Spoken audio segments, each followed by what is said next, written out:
Most men miss the truths hidden in plain sight. Attraction is not just beauty, it's depth, history, and patterns that shape how a woman loves, respects, and commits. Ignore these signs, and you build on sand instead of stone. When a woman has many past connections, it leaves invisible marks. Not scars you can touch, but traces in how she bonds, how she views trust, and the value she places on relationships. Marcus Aurelius said, "You must build your life action by action. Be content if each one achieves its goal." The same in love. If her foundation is scattered, nothing feels solid. It's like a house that looks fine outside but has weak beams within. At first it seems strong, but time reveals cracks. In relationships, these cracks appear in rushed intimacy, shallow depth, and repeated cycles without growth. Epictetus said, "First say to yourself what you would be, then do what you have to do." As men, we must be deliberate with our energy. Recognizing truth is not judgmented as wisdom, it is choosing clarity over illusion. This journey will reveal the signs showing if a woman is ready for lasting commitment or stuck in repetition. Pay close attention. What you notice early can save years of heartache. Seneca said, "Life is long if you know how to use it." Using it well begins with seeing what others refuse to see.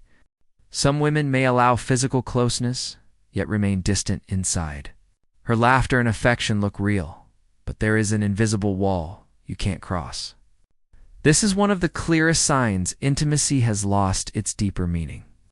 These walls are built over time, after repeated connections where attachment was replaced by self-protection. A man might share something personal and receive only a polite, shallow response. She doesn't open up her fears, her past, or the experiences that shaped her. The bond stays smooth, but never deep. Seneca once wrote, "If you would judge, investigate." True intimacy requires both sides to reveal their truth. When she avoids it, the relationship leans on one side. You give more, she holds back. Conflict then becomes avoidance, not growth. Instead of dialogue, she changes the subject, uses humor, or withdraws completely. Picture two people building a bridge. You lay your stones, but she never adds hers. The structure never reaches the middle. Without mutual effort, trust slowly erodes. Epictetus reminded us, "No man is free who is not master of himself." If she cannot lower her defenses, her freedom lies in distance, not in union. This pattern shows again when past relationships are questioned or answers vague, defensive, or closed off. The lesson is clear. Observe not only her affection, but the depth of her openness. For a man seeking stability, recognizing these emotional walls early is not judgment, it is self-respect. As Marcus Aurelius said, "You have power over your mind, not outside events." Realize this, and you will find strength. One of the strongest signs is when a woman surrounds herself with too many men. At first glance, it may seem like social preference, but often it reveals a need for constant male validation. Her phone lights up with messages. She insists they are just friends, yet the tone and frequency suggest more. Some were once lovers, others wait for a chance. This is not about having colleagues, it's about maintaining attention as a source of security. Seneca said, "It is not the man who has too little, but the man who craves more, that is poor." The same craving for endless attention weakens true commitment. In practice, even in a serious relationship, she resists setting boundaries. Old ties remain, new conversations continue, and you are left unsure if you are the priority or just one of many. Imagine planting a seed but watering a dozen other plants at once. The soil never gives enough to one root, so the bond stays shallow. This pattern also explains why she struggles with female friendships. Deep bonds with women require reciprocity, something harder for her when she leans on male validation instead. Surrounding herself with men feels easier, it provides attention without the same emotional demands. Epictetus reminded us, wealth consists not in having great possessions, but in having few wants. A woman who seeks endless approval shows that her desire is never satisfied. For a man seeking stability, this is a warning. Marcus Aurelius said, "If it is not right, do not do it. If it is not true, do not say it. Likewise, if her bonds are built on constant validation, they are not grounded in truth or loyalty. One of the most dangerous signs is when intimacy becomes a tool of exchange. She doesn't always get close out of affection, but to gain something, avoid conflict, secure favors, or influence decisions. Love becomes conditional. For example, she may be unusually tender before asking for an expensive gift, or withhold affection until you agree with her wishes. This creates doubt in the man's mind. Every act of closeness feels calculated. Seneca said, "He who is greedy is always in want." When affection turns into bargaining, the relationship starves of true connection. Think of a coin passed back and forth. At first, it seems harmless, but over time, the weight of transaction replaces the warmth of trust. Epictetus reminded us, if you want to improve, be content to be thought foolish and stupid. In relationships, it means daring to see what others ignore, to call manipulation what it is, even when wrapped in sweetness. This dynamic is destructive because it plays on male instincts of protection and provision. A man feels compelled to respond, yet deep inside, he knows something is false. Marcus Aurelius advised, if it is not true, do not say it. If it is not just, do not do it. Genuine love cannot survive if closeness is used as currency. For a high-value man, this recognition is not cynicism, but clarity. Intimacy must be sacred, not strategic. Once it becomes a bargaining chip, the bond has already begun to break. Through many experiences, some women develop a sharp ability to read and influence men with precision. At first, it feels like deep understanding. She knows how to comfort, when to praise, even when to pull away. But often, it is strategy, not genuine connection. She might compliment your weakness at the exact moment it serves her. She may show vulnerability to spark your protective instinct or create distance to make you insecure. Each gesture appears thoughtful, but patterns reveal calculation. Seneca said, "We are always complaining that our days are few and acting as though there would be no end of them." In the same way, men waste years on women who keep them trapped in emotional games. Imagine a fisherman casting the right bait. The fish believes it chose freely, but in truth, the hook was set. This is how emotional dependence is built. Epictetus warned, when someone is properly grounded in life, they shouldn't have to look outside themselves for approval, eh? Man who seeks validation through her tactics becomes easy to control.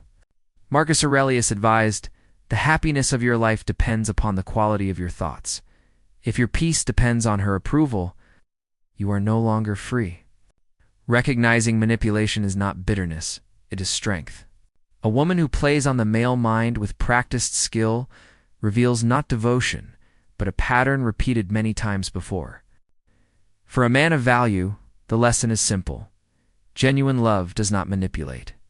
If her care feels rehearsed, look deeper. True connection never needs a script. Another revealing sign is how a woman speaks about her past. Some share stories of many partners openly, even proudly.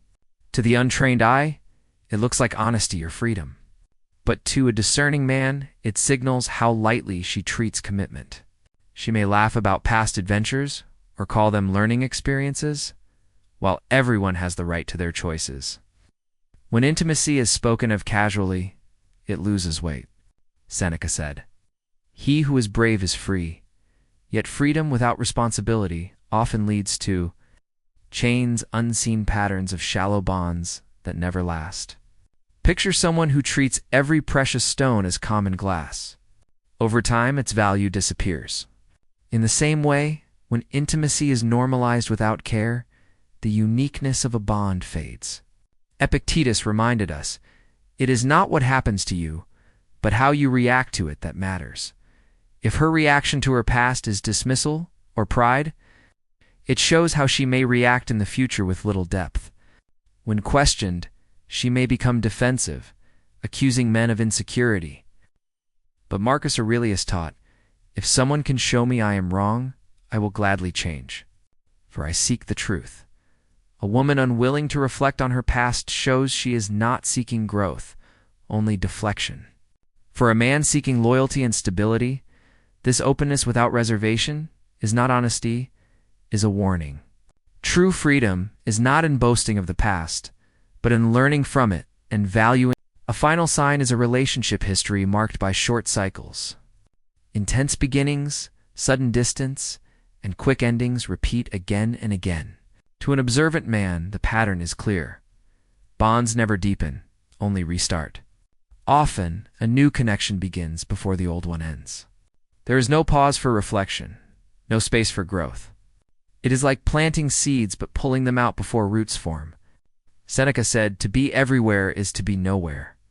When she moves from one bond to another without pause, she is nowhere fully committed. Imagine running laps around the same track fast at the start, exhausted by the third round, yet starting over without learning. Over time, this erodes the ability to form lasting union. Epictetus reminded us, "No man is free who is not master of himself." If she cannot master her patterns, she repeats them, and each new relationship becomes a copy of the last. Marcus Aurelius advised, "Look within. Within is the fountain of good." For a high-value man, this means judging not by passion at the start, but by consistency over time.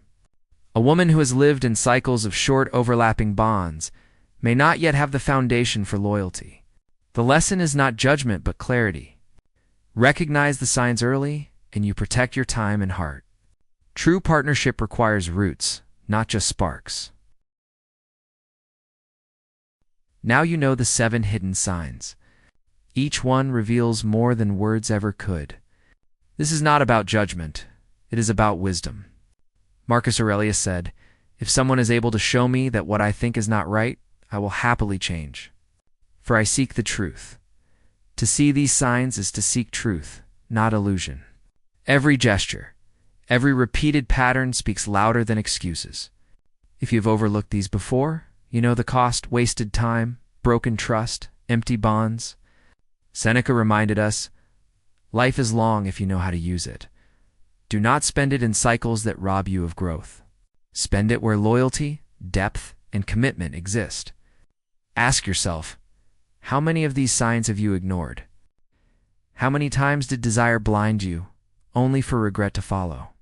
Epictetus taught, "Circumstances don't make the man, they only reveal him to himself." In the same way, a woman's patterns reveal whether she is ready for true partnership or not.